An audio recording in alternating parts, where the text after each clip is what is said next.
Buenas tardes. Iniciamos el segundo segmento de enfermedades huérfanas con los doctores Elizabeth Ramos y Gustavo Aroca.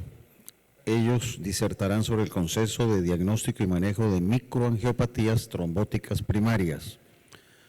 La doctora Elizabeth Ramos es hematoncóloga de la Fundación Valle de Lili, especialista en hematología y oncología de la Universidad ICESI, de trasplante de progenitores hematopoyéticos y terapia celular de la Universidad Autónoma de México, magíster en epidemiología clínica de la Universidad Nacional, especialista en medicina interna de la Universidad del Sino, docente de posgrado de medicina interna de la Universidad ICESI, y el doctor Gustavo Aroca es especialista de medicina interna de la Universidad del Norte en Barranquilla, especialista en nefrología de la Universidad Militar Nueva Granada y en educación y enseñanza del Centro Panamericano de Estudios Superiores de México. Doctores Ramos y Aroca, los invito a pasar al podio. ¿Cómo me le va? ¿Qué ha hecho? Bien, encantado. Placer. Si no nos acompaña, No, yo les comento ahorita. Carajo, ¿qué le pasó?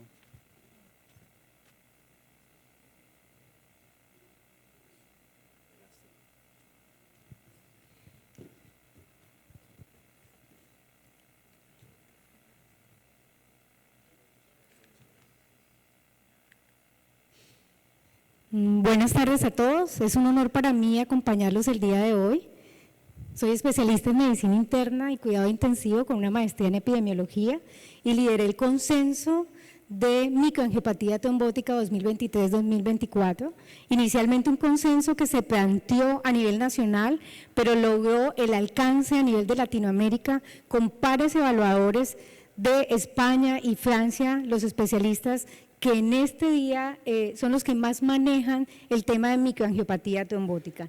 El doctor Gustavo Aroca nos iba a acompañar en la ponencia, pero por problemas de salud no pudo estar acá, pero fue uno de los pilares también para el desarrollo del consenso. Saben que él es nefrólogo de la Universidad Simón Bolívar y les manda saludos a todos y esperamos que se recupere pronto. Entonces, este es mi conflicto de interés. He estado participando en eventos patrocinados por laboratorio de Alexion, AstraZeneca,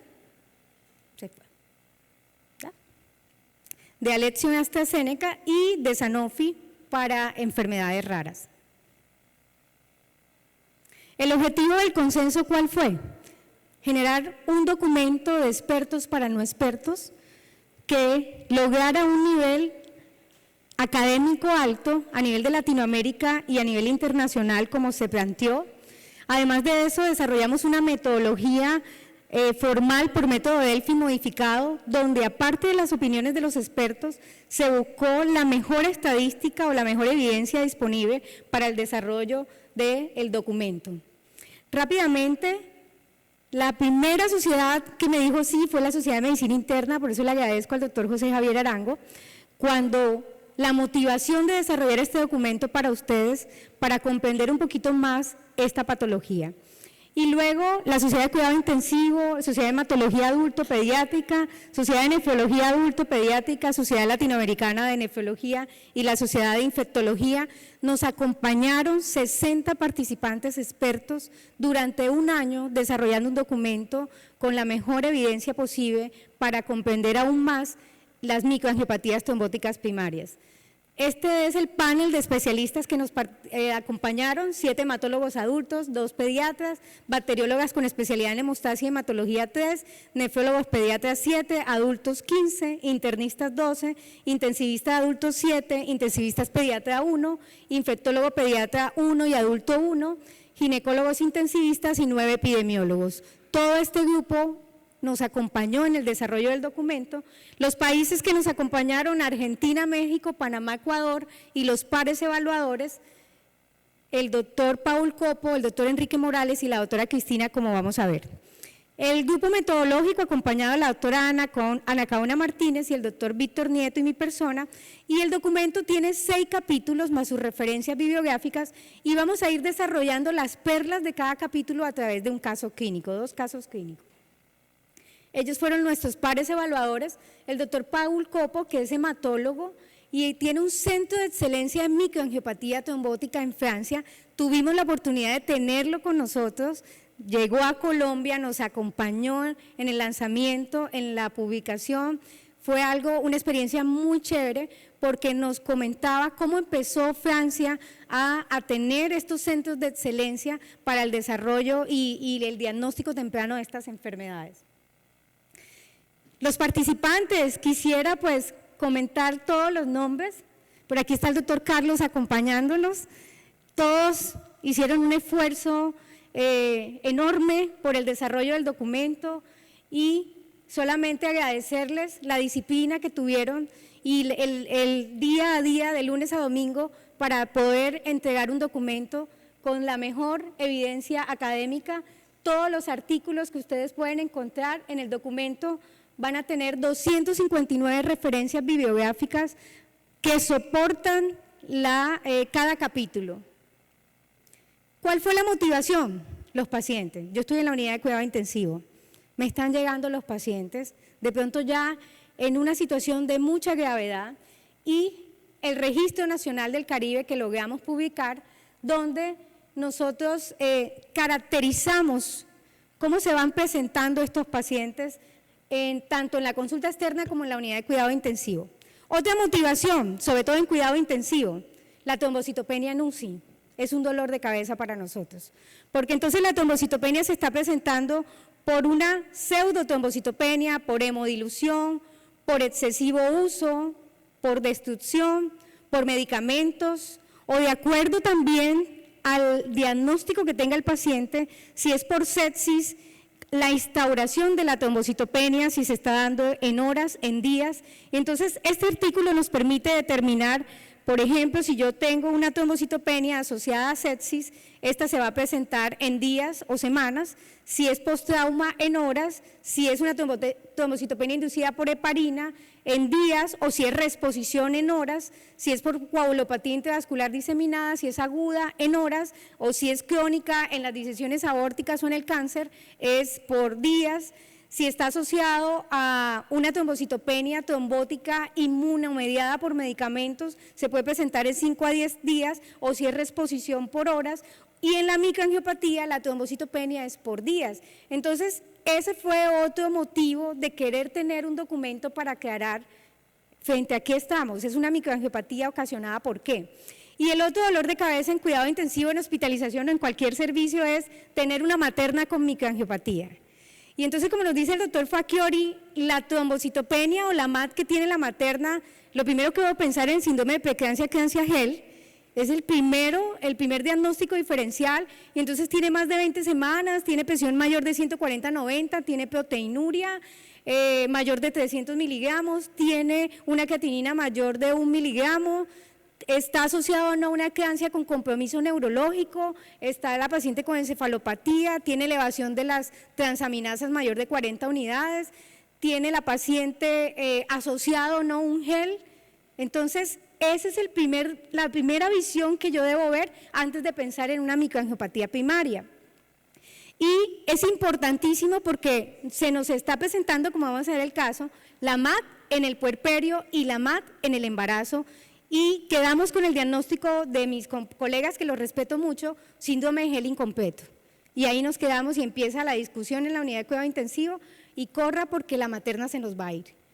Entonces, después que hacemos el diagnóstico diferencial y como la motivación fue los pacientes, vamos a desarrollar el consenso, las perlas, a través de un caso clínico. Y entonces recordar lo que nos dice el doctor Facchiori es que la microangiopatía trombótica se puede presentar en cualquier semana del embarazo y en el puerperio. Pero si estamos asociados al síndrome de Gel, está entre la semana 20 y hasta las 4 semanas posparto. Pero si está asociado a una desregulación del complemento entre la semana 36 y posparto.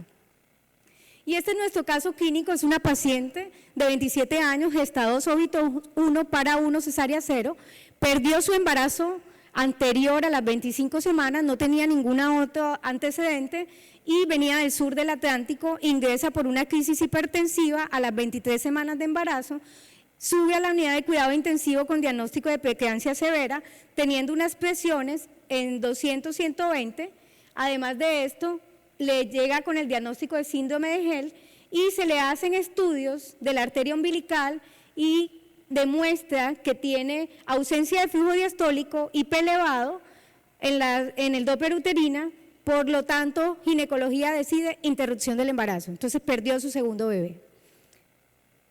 Esta paciente, cuando ingresa, el diagnóstico en la unidad de cuidado intensivo, crisis hipertensiva, encefalopatía hipertensiva, síndrome de Hell incompleto, una hipertensión severa, estadio 3 y un puerperio patológico de cesárea, del parto, perdón. La paciente no se entuba, pero empieza a tener alteración de la visión y pensamos que era asociado a la encefalopatía, una retinopatía. Se pide que oftalmología la vea y hace un edema macular con trombosis retiniana. La paciente se le hacen estudios de la coagulación, son normales, no, hemocultivos negativos para infección, perfil inmunológico negativo y la hemoglobina de ingreso es 6.9, normo, con un CUN directo negativo y las plaquetas de ingreso son 132.000. Recordamos que en el embarazo fisiológicamente pueden bajar las plaquetas entre 150 y 100 y lo puedo considerar normal. Entonces, esta paciente se le hace el examen de orina y tiene una proteína en rango nefrítico con elevación de la creatinina y un ecocardiograma que está normal. Su evolución es tórpida a pesar de que ya se había desembarazado. La paciente empieza a hemolizar y una LDH que llega a 900, reticulocitos 3.3, plaquetas en 90.000, extendido de sangre es muy operador dependiente, no logramos encontrar los esquistocitos, una toglobina consumida y una ANS13 normal. La paciente seguía mal, 4 unidades de glóbulos rojos recibió, se le hace un plasma score retrospectivo, 5 puntos, que en 5 nos dice el criterio médico, es el que decide a qué camino vamos, si vamos para un síndrome hemolítico o si está asociado a otra enfermedad. La paciente al día 16 no mejoraba, ya no podía ser un síndrome de Hell incompleto, porque Hell debe mejorar en las primeras 72 horas. Decidimos en junta médica colocarle el eculizumab y pensar en el síndrome hemolítico urémico atípico, se le inicia el medicamento, se vacuna a la paciente y recibe profilaxis de antibiótico. A las 72 horas del medicamento, hemoglobina en 9, plaquetas normaliza y el LDH desciende. A los 23 días de estancia se le da salida. 6 meses después, les digo el dato porque la prueba genética nunca llega enseguida y no puede ser que yo tengo que esperar la prueba genética para colocar el medicamento porque se muere la paciente. La prueba genética es para definir pronóstico y tiempo de tratamiento y eso quedó claro en el documento consenso. La paciente tenía una mutación de diacilglicerol que casi siempre está asociada no a la vía del complemento y además de esto tenía una variante o una deleción heterocigota de el gen 3 y 1 de la proteína asociada al factor H del complemento. 3 variantes genéticas. La paciente le damos salida, recordar que el diacilglicerol interviene en la supervivencia celular y la paciente no la volvimos a ver porque eso es lo que pasa, está en cuidado intensivo, mejoramos, se va y queda en consulta externa, seguimiento por la especialidad que corresponda. 4 años después me la volví a encontrar en la unidad de cuidado intensivo. Me llegó con un evento isquémico cerebral porque le habían retirado el medicamento. Y ya perdiendo sus 2 hijos, ahora quedó con secuelas. Entonces, por eso es importante este documento, porque así como hacemos junta médica para iniciar el medicamento, deberíamos hacer junta médica para retirarlo también. Y deberíamos averiguar cómo fue el debut de esta paciente, porque en el documento queda claro cuándo iniciar el medicamento. Cuando la paciente tiene una microangiopatía refractaria que no mejora, no baja el 25% de su creatinina, sigue con isquemia de órganos, la plasmaféresis no funciona después de 72 horas, tienes una ANS13 normal y el compromiso sistémico que hace la paciente. En ese orden de idea, la paciente se le reinició el medicamento y hoy en día no se lo han vuelto a retirar. Entonces, tenemos 6 capítulos y el primer capítulo, ya teniendo el caso clínico, es preguntarnos qué es la microangiopatía trombótica. Y es una entidad que puede generar una mortalidad entre un 72 y 84%, que es una entidad que genera mucho movimiento y costo en salud, y que es una entidad que si no la diagnosticamos a tiempo y le buscamos el apellido, nuestro paciente va a fallecer. ¿Y qué está afectando la microangiopatía trombótica? Si nos vamos a una definición histológica, hay una afectación de vasos pequeños, capilares y arteriolas, donde esa lesión histológica del vaso y del endotelio, que es el órgano afectado, va a generar que el endotelio se dañe, desprendimiento de las células endoteliales, toda esa lisis celular se acumula en esos espacios del endotelio y me va a llevar a trombos plaquetarios y posteriormente ¿a qué? A oclusión de la luz del vaso y disfunción de órganos, como lo vamos a ver. Entonces,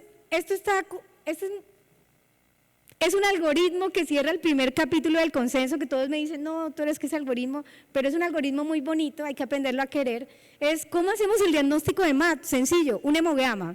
Buscamos hemoglobina menor de 10, extendido, buscamos esquistocito. Debe ser seriado porque es muy operador dependiente y los primeros extendidos no salen. Entonces hay que hacer mucha educación continua para aprender a buscar los esquistocitos. Una LDH que va a estar elevada, un CUN directo que va a estar negativo, pero hemos tenido casos de lupus con MAT y mutación con un CUN directo positivo, esa sería la excepción ahí. Además de eso, actoglobina que está disminuida y que tenga compromiso sistémico. Además de las plaquetas, si no está embarazada, menor de 150, si está embarazada, menor de 100.000. Y entonces cuando ya identificamos por laboratorio, 3 criterios de laboratorio más compromiso sistémico, yo digo tengo una MAT, ahora pongamos el apellido, tenemos que buscar rápidamente qué hace el diagnóstico de MAT, entonces vamos a descartar con PTT, solicitamos de inmediato la ANTS porque sabemos que se demora y vamos haciendo el algoritmo mental de todas las enfermedades que tenemos que descartar, entre ellas infecciones, coagulopatía intravascular, cáncer, medicamentos, embarazo, enfermedad autoinmune, trasplante hematológico o renal, hipertensión maligna que se nos olvida buscar y deficiencia de vitamina B12. Si hacemos ese algoritmo rápidamente de acuerdo a la historia clínica, una buena historia clínica, nosotros decimos, ya buscamos una causa secundaria, una amplificadora del complemento, mi paciente sigue con la MAT, no mejora, el ANTS no ha llegado, pero tiene isquemia de órganos, voy a buscar las primarias. ¿Y las primarias qué tengo? Vamos a buscar primero PTT porque por eso pedí a ANTS, si sale menor del 10%, confirmé que tiene PTT, de inmediato utilizo capacizumab corticoide, rituximab si tiene anticuerpos positivos, plasmaféresis y cuando el ANTS esté mayor del 20%, retiramos los medicamentos. Pero si el ANTS quedó mayor del 10% y sigue la MAT, ahí vamos para el SHUA. Y entonces hacemos junta médica, porque vamos a trabajar en equipo y ese es el mensaje, logramos 8 sociedades científicas reunirnos, presidentes y los miembros de las sociedades. Entonces hacemos junta médica para el inicio del medicamento y ya estamos en el capítulo 1 donde estamos en las MAT primarias, buscamos PTT que ya lo dije y buscamos síndrome hemolítico urémico atípico. ¿Y qué es el síndrome hemolítico urémico atípico? Es una incapacidad para detener la activación del complemento a nivel de la vía alterna.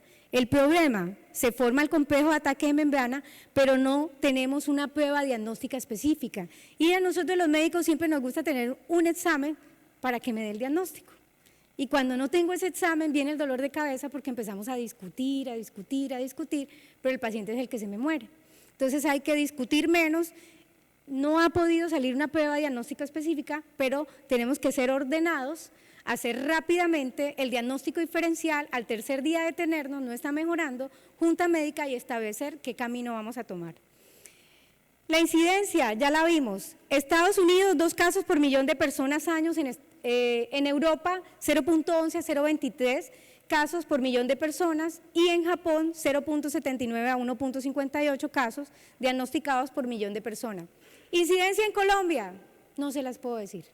Tenemos un subregistro, no tenemos una data local y entonces ese es el objetivo para este año y el otro, lograr tener un registro a nivel nacional en Colombia.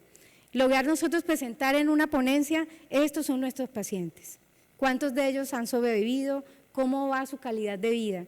Y ese es el objetivo de tener centros de excelencia a nivel de Colombia para las enfermedades huérfanas.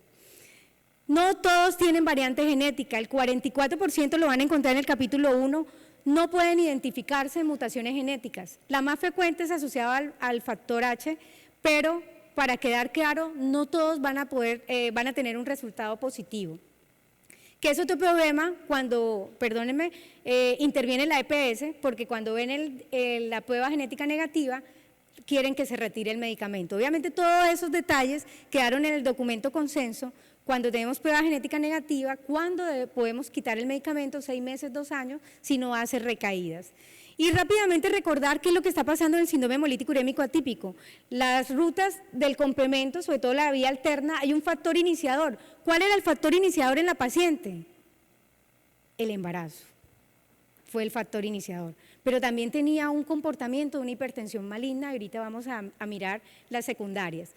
Se activó la ruta alterna y cualquiera de las rutas va a activar a C3 a través de la C3 convertasa y me va a convertir C3A y C3B. El C3B es muy metaloestable, tiene la capacidad de amplificarse hasta 1000 veces y él se debe unir rápidamente a la membrana y 2 moléculas de C3B asociadas a un factor B y a la properdina me va a producir C5 convertasa. ¿Y la C5 convertasa qué va a hacer? Va a coger C5 y lo va a escindir en C5A y C5B. ¿Y C5A qué va a activar? Factor tisular. Y factor tisular con factor 7 cascada la coagulación. ¿Y C5B qué va a hacer? Activarme el complejo de ataque de membrana. ¿Y qué va a suceder? Hemólisis, daño tisular, falla multiorgánica y mi paciente va a fallecer. Entonces, ¿qué tenemos que hacer? Bloquear a nivel del complemento distal C5 para poder controlar toda esta alteración de la ruta alterna del complemento. ¿Y qué estaba sucediendo? Ya lo vimos. Los genes o los reguladores del complemento están mutados, pero los amplificadores del complemento, que es C3 y factor B, están amplificados. Y por eso mi paciente hace la trombosis y mi paciente hace el daño endotelial. Y esto es lo que la paciente está haciendo a nivel del vaso sanguíneo. Vamos donde está la agregación, donde está la MAD mediada, y la paciente aquí ya empezó a hacer daño, isquemia y disfunción multiorgánica. 49% de los pacientes va a debutar con síntomas neurológicos, 42% con síntomas cardiovasculares, 51% gastrointestinal y 50% van a debutar con falla renal. Hemos escuchado muchas charlas hoy de falla renal. Recordar que es una variable independiente de mortalidad. Mi paciente que tiene falla renal asociada a MAD va a tener más probabilidad de fallecer que otro paciente.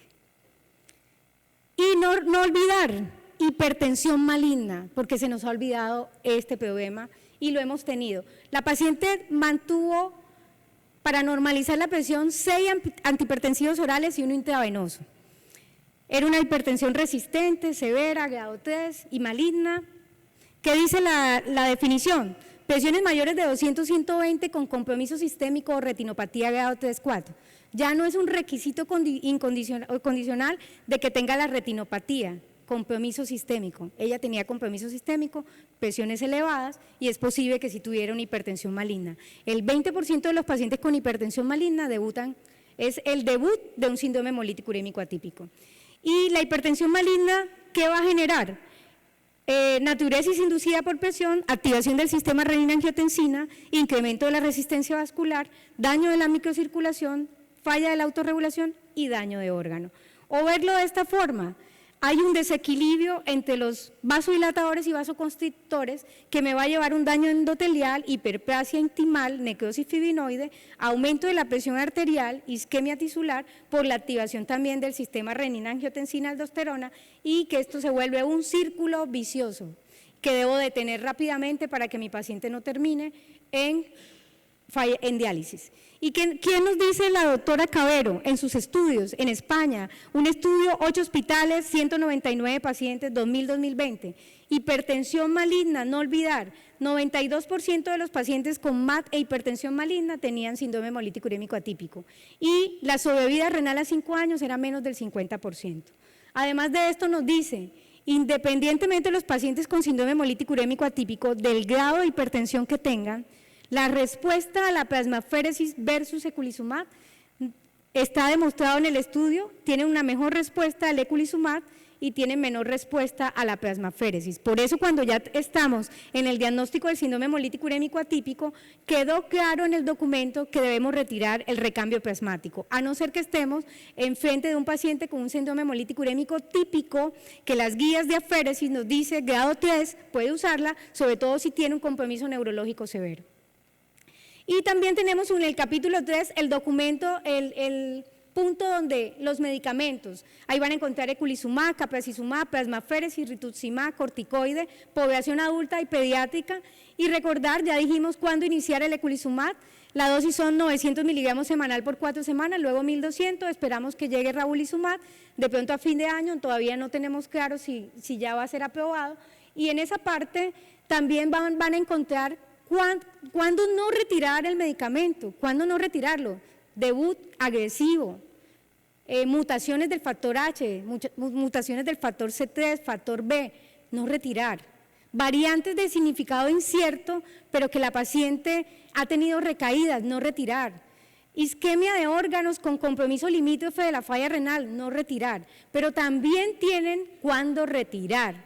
Mutaciones del complemento aisladas que están asociadas a la proteína cofactor de membrana, al diacilglicerol, al factor I. Si el paciente después de 6 meses, 2 años no ha tenido recaída, recomendamos que se puede retirar, porque el problema es un medicamento para toda la vida. Algunas pacientes sí, otros no. Entonces, los invitamos a revisar este capítulo. Y como hablamos de nuestra paciente, recibió vacuna, vamos a bloquear el complemento, va a estar expuesta a todos los gérmenes encapsulados, puede hacer una meningitis. ¿Qué tenemos que hacer? Vacunar.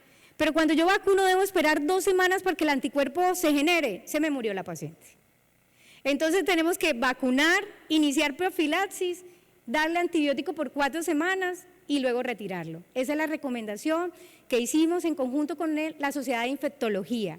Y ustedes van a encontrar la vacuna recomendada ACYW para contra meningococo y serogrupo B, además vacunar para Streptococcus pneumoniae y Haemophilus influenza. Y van a encontrar una tabla muy bonita que dice, estos son los antibióticos orales que pueden colocar en adulto y pediatría y los antibióticos venosos que pueden colocar si ya ustedes están sospechando de que el paciente tiene una infección o que el paciente requiere manejo intravenoso si está hospitalizado. El capítulo 4, que es el dolor de cabeza, lo vimos, la paciente perdió sus 2 bebés y casi se nos muere. Van a encontrar obstetricia y MAT, cómo hacer el diagnóstico de síndrome de preeclampsia gel y además diferenciarlo de una microangiopatía por el síndrome hemolítico urémico atípico o PTTA. En este caso, ya lo hemos dicho, plaquetas menores de 100.000, LDH elevado, atoglobina consumida, la paciente CUN directo negativo, presencia de esquistocitos y las que se puedan biopsiar, que es muy difícil biopsiar, se van a biopsiar. Van a encontrar en el capítulo 4 también cómo diferenciar coagulopatía intravascular diseminada de una microangiopatía trombótica. Es nuestro dolor de cabeza en cuidado intensivo, porque es que el síndrome de Gel puede cursar también con coagulopatía intravascular diseminada. Y entonces mi MAT es por CID o mi MAT es por SHUA. Y es fácil de diferenciar. El fibrinógeno va a estar consumido en la CID. Los productos de degradación del fibrinógeno van a estar aumentados. La presión en CID casi siempre está disminuida, están en shock los pacientes. En la MAT tienen hipertensión, ya lo vimos. Requirió 6, 7 antihipertensivos. Además de esto, los tiempos de coagulación van a estar prolongados en la MAT, en la CID y en la MAT van a estar normales.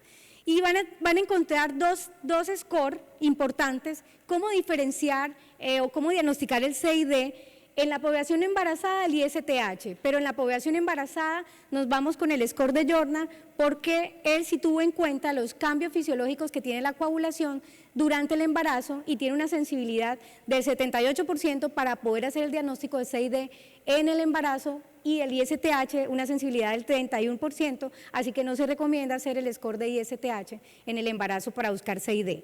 Y rápidamente, ¿qué nos dicen finalizando el capítulo de obstetricia? ¿Cómo diferencias un SHUA de un gel, que es el dolor de cabeza? El gel, desembarazaste, a las 72 horas debe mejorar. El SHUA, desembarazaste, creatinina elevada, mayor de 1.9, LDH mayor de 600 o una LDH mayor de 1832, debes pensar en el síndrome hemolítico urémico atípico. Y ahora vamos a hablar rápidamente de la otra patología que está en el documento consenso.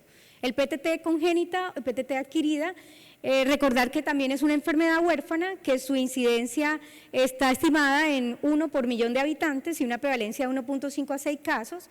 También vamos a tratar de avanzarlo con un caso clínico. Es una paciente de 19 años, gesta 2, para 0, aborto 0, cesárea 2, que no sufría de nada, ingresa al servicio de urgencia 6 días después de su cesárea por una crisis hipertensiva y asociada a trombocitopenia severa.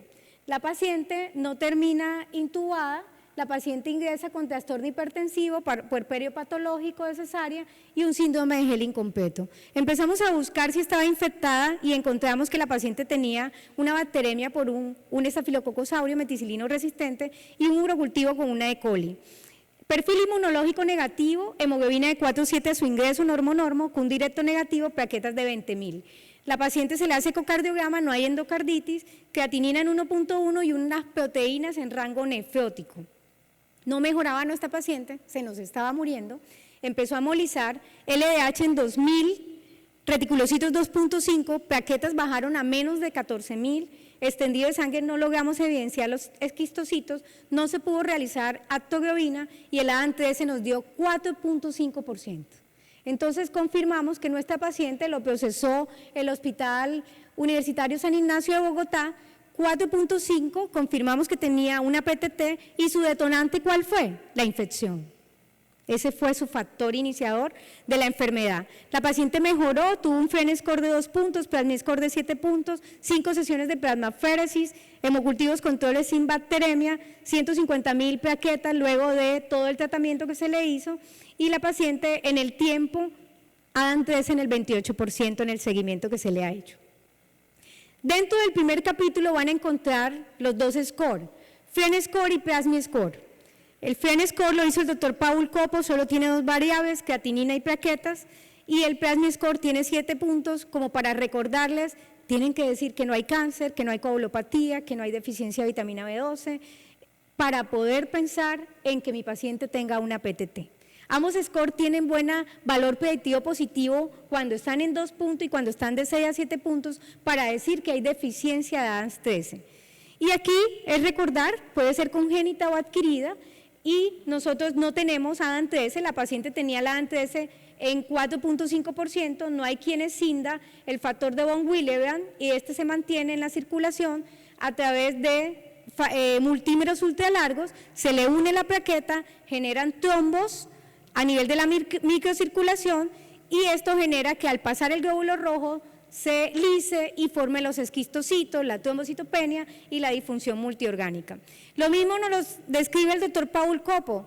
Hay un iniciador que puede ser las infecciones, lipopolisacárido, factor de necrosis tumoral, daño endotelial, liberación de más multímeros del factor de von Willebrand y todo esto va a generar mayor daño endotelial y no hay ADAN-13 que escinda o corte los multímeros. Para recordar también unas perlas, cómo diferencio PTT de un gel. Entonces nos gustó mucho este trabajo de Sharon y colaboradores, donde ellos tienen un índice LDH-AST. Cuando este índice es mayor de 22, debo pensar en PTT. Cuando es menor de 22, debo pensar en síndrome de gel. Lo tienen en la literatura para compartirlo y para estudiarlo. Los pacientes con PTT, ¿transfundo plaquetas sí o no? En lo posible no. En lo posible no porque va a generar más trombosis. Pero ¿cuándo vamos a transfundir la plaqueta?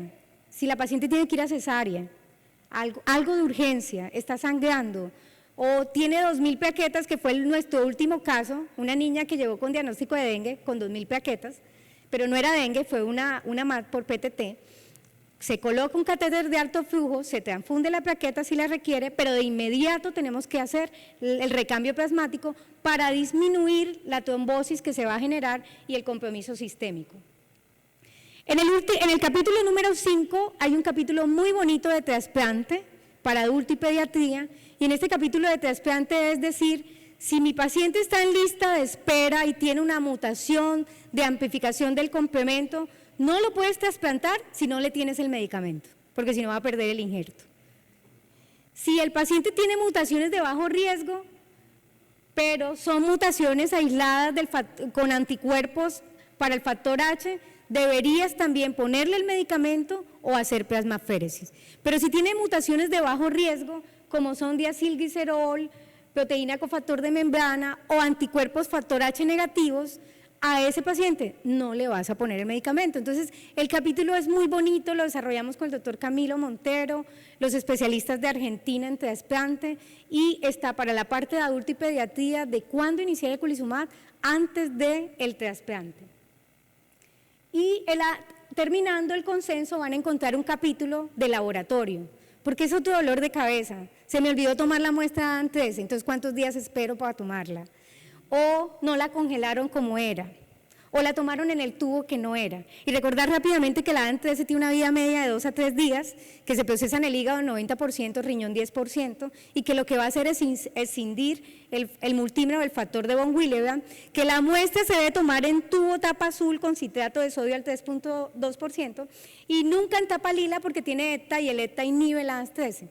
Y si me toca guardarlo, como nos pasa en la costa, porque en Bogotá tienen el resultado a las 2 horas, pero en la costa puede durar hasta 5 días, entonces debemos congelarla a una temperatura de menos 70 grados. Este capítulo es muy bonito porque además nos habla del extendido de sangre periférica, cuál es la mejor técnica y cómo nos los van a reportar muchas veces. Resulta que no solamente nos van a decir esquistocitos, porque también pueden reportarlos como fragmentos con ángulos agudos y bordes rectos, medias lunas, células de casco, queratocitos o microesferocitos, y todo eso se relaciona con esquistocitos. Entonces, es un capítulo que desarrollaron las bacteriólogas con hemostasia. Y la conclusión de todo esto es que el consenso es crucial por muchas razones. Permite en estas enfermedades raras lograr establecer criterios diagnósticos claros, llegar más rápidamente a hacer el diagnóstico del paciente, es una guía para el tratamiento, mejora los resultados, facilita la investigación, comparación de datos, educación y formación médica y el trabajo en equipo. Todas las sociedades, internistas, nefrólogos, bacteriólogos, hematólogos, infectólogos, cuidado intensivo, ginecología intensivista, son pilares importantes para el manejo de estos pacientes. Y para cerrar, es tan importante el trabajo multidisciplinario que nos permite, como lo dice en este estudio retrospectivo de España, captar más pacientes. Ese paciente que tiene la microangiopatía, en este grupo, cuando no tenían el trabajo en equipo, se demoraron 18 pacientes en 8 años. Cuando empezaron a trabajar en equipo, 10 pacientes en 8 meses. Además de esto, reduce la estancia hospitalaria. De 33 días bajaron a 18 días, con una media de 11 días. Reduce el tiempo total de hospitalización a 16 días y, lo más importante, evita que el paciente termine en diálisis. Y nosotros, en los casos que hemos tenido, nuestro primer paciente duramos 30 días peleando, duró 30 días en estancia hospitalaria, pero ya la media de nuestros pacientes son 11 días, 15 días. Entonces, ¿todo esto qué hace? Miren la primera facturación de nuestro primer caso, más de 91 millones de pesos, las siguientes facturaciones han bajado casi un 50%, o sea que disminuye costos en salud en la situación crítica que se encuentra la salud en este momento.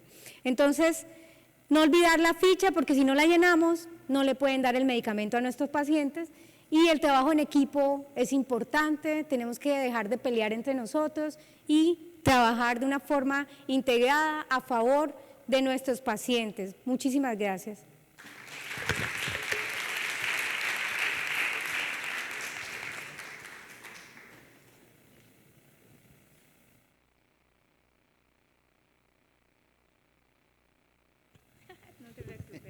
Muchísimas gracias.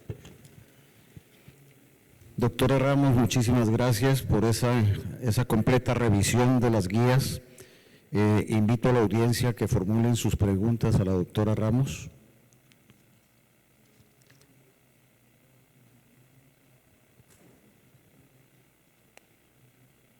Carlos, ¿quieres hacerle alguna pregunta?